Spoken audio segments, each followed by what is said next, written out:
He apologized before every murder, and they thanked him for it.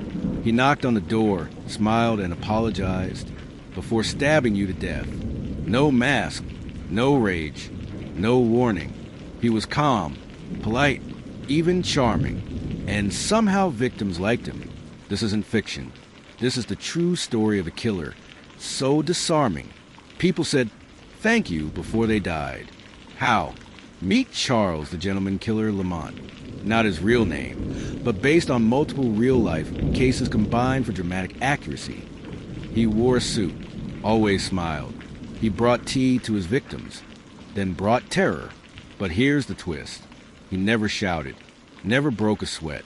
He killed with grace, precision, and left behind handwritten thank you notes for them. It was like he thought it was a dinner party, not murder, because his charm was his weapon. He'd compliment your shoes, offer to help with groceries, and within minutes, you'd invite him in. His signature line, "I won't stay long. I just love good company." Most said yes. Because how dangerous could a clean-cut, sweet-talking man with perfect manners really be? Turns out, deadly. He didn't just kill, he manipulated. Victims were often smiling in the last known footage. In one case, a neighbor reported hearing laughter just minutes before a body was found. One woman told her friend, "He's so sweet. He even brought me flowers." She was found 2 days later, wrapped in those same flowers. Creeped out yet? You should be. Here's where it gets bizarre.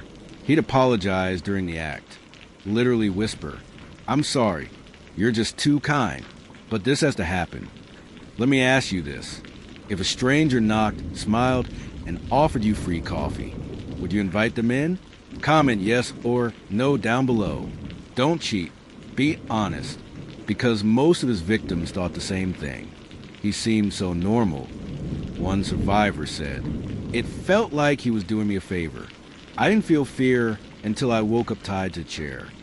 Another wrote in her diary, "He has this calming presence. Even when he pulled the knife, I thought it was a prank. He brainwashed people in minutes.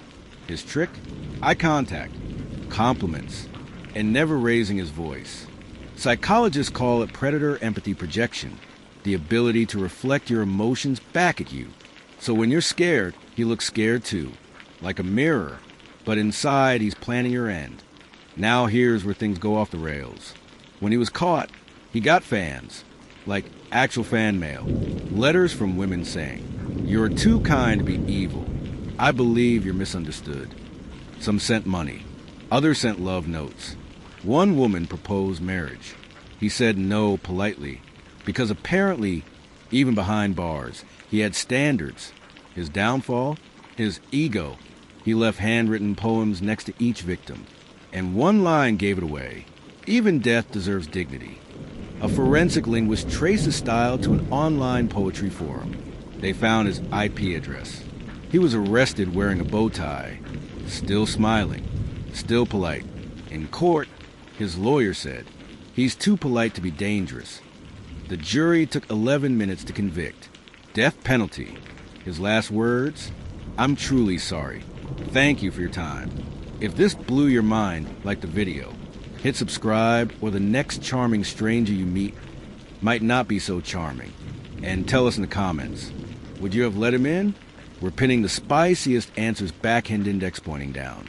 Until next time, stay sharp, stay safe, and trust no one with perfect manners.